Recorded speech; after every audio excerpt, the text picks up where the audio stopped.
Hi, my name is Tony Knutson, and I am the University of Cincinnati Steel Bridge Captain this year. With me today are Josh, who will be covering the design of the bridge, Bruno, who will be covering the analysis of the bridge, and Jared, who will be covering the construction sequence of the bridge.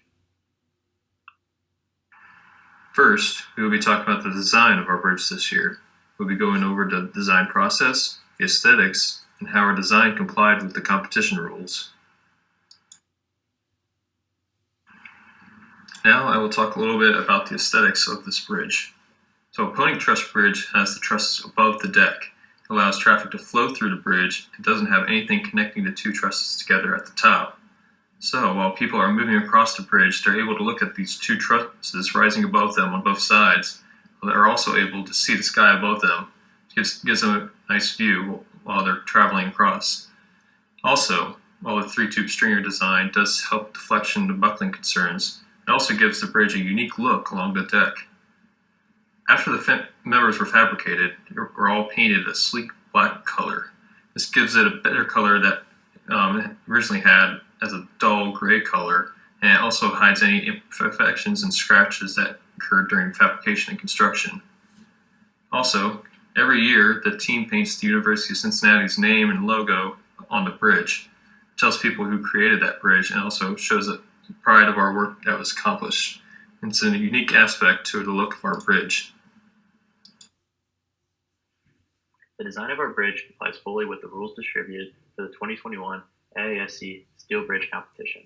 Our bridge is constructed with only bridge members, nuts, and bolts. Our bridge members are all smaller than the required 3 foot 6 inch by 6 inch by 4 inch limits, with our typical member being 3 foot 1 inch by 4.5 inches by 3 inches, and our longest member being 3 foot 4.5 inches. All member sizes can be found in our plan drawings. We use 3 8-inch hex bolts with corresponding nuts. The holes for the bolts are drilled smooth and 7/16 diameter. The basis of our design consists of two 20-foot long stringers parallel with each other spanning from footing to footing. The decking is able to be placed anywhere along the bridge for load testing.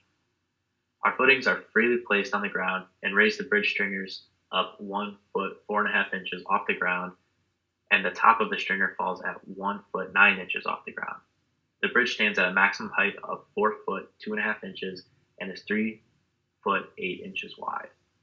Each of our bridge members are slid together using a simple male-female tube connection that is then bolted together.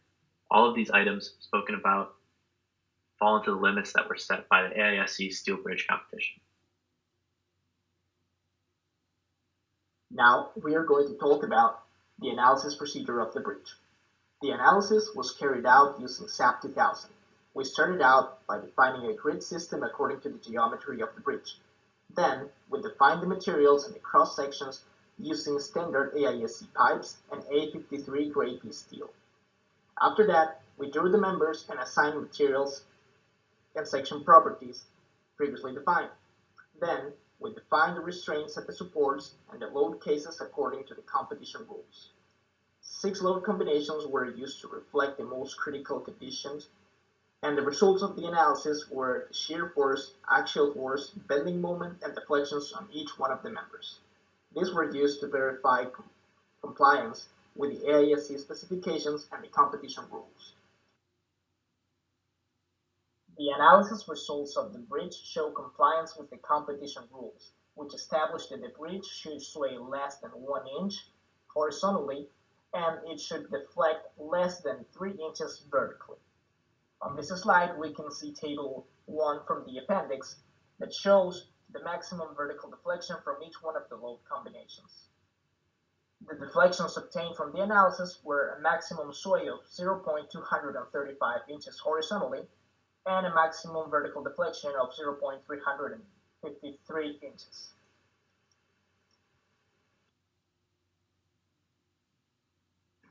Hi, my name is Jared Shop, and I'll be discussing the construction sequence. In the following slides, I will go over determining the construction sequence, the construction procedure, construction innovation, and the final construction sequence. Many variables had to be thought through to determine the construction sequence of this bridge. Items such as connections, number and location of builders, tools, efficiency, and cost will be discussed in this section. All of these items played a large role in the determination of how the bridge will be constructed in the most efficient and cost-effective manner. Next, we looked at the number and location of our builders. For this build, we used 5 total builders. There will be 2 builders located on the west side of the river and 3 builders on the east side of the river. We will use 2 builders on the west side because 2 people will easily be able to assemble the simplistic and light bridge. This combination also allows for one member to hold and bolt pieces together, while the other member can run and grab the next piece of the bridge. For the east side, we decided on 3 builders because of the longer transportation zone and the number of members to be built. The third builder will be running to grab the next member, while the other 2 builders will be assembling the current members. Our efficiency goes hand in hand with the number of builders we use. Although it will increase the cost of construction, we determined it is necessary to complete the build with an efficient time. Like I said earlier, the transportation zone on the east side is twice the length of the transportation zone on the west side, so the time between assembling members would be longer, making it so the west side would be completed significantly faster than the east side. Another reason we decided to add another builder on the east side is because the east side has to construct 4 more members than the west side. You will see this in the next few slides. Adding the extra builder was the best decision to increase the efficiency of our build sequence. The variables we used to estimate the cost of the bridge can be seen in the photo to the right. We conducted a steel takeoff which calculated the weight of the bridge to be just over 340 pounds. With this weight, we were able to calculate the cost estimate with equations outlined in the competition rules. We had to speculate quite a bit for the cost estimate. In the last competition we competed in, we were able to construct our bridge in around 9 minutes. However, that was with a completely different bridge design with different connections. We believe we could build this bridge in close to 8 minutes, but used 10 minutes in the estimate to be conservative and account for some unforeseen penalties. We used the deflection of our worst load case as a value for the aggregate deflection. We also added an extra 5% to our construction cost, structural cost, and overall performance. With a 10-minute build time with 5 builders and our steel takeoff weight, our overall performance comes out to be just over $6.3 million, and with the added 5%, it came close to $6.6 million. All in all, we were fairly conservative when conducting our estimate. Now I will go over the construction procedure. The most difficult sequence in the construction procedure are the members that are over the river. With the layout of the river, the stringers will not be built symmetrically. While building the south stringer, the west side builders will have to reach 1 foot 7 inches over the river, and the east side builders will have to reach 1 foot 5 inches over the river.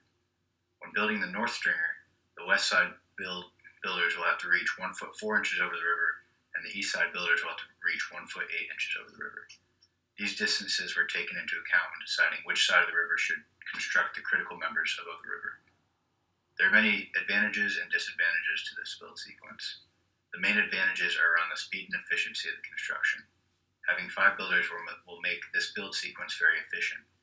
There will not be much standing around by team members, but they will also be able to safely and easily construct the bridge.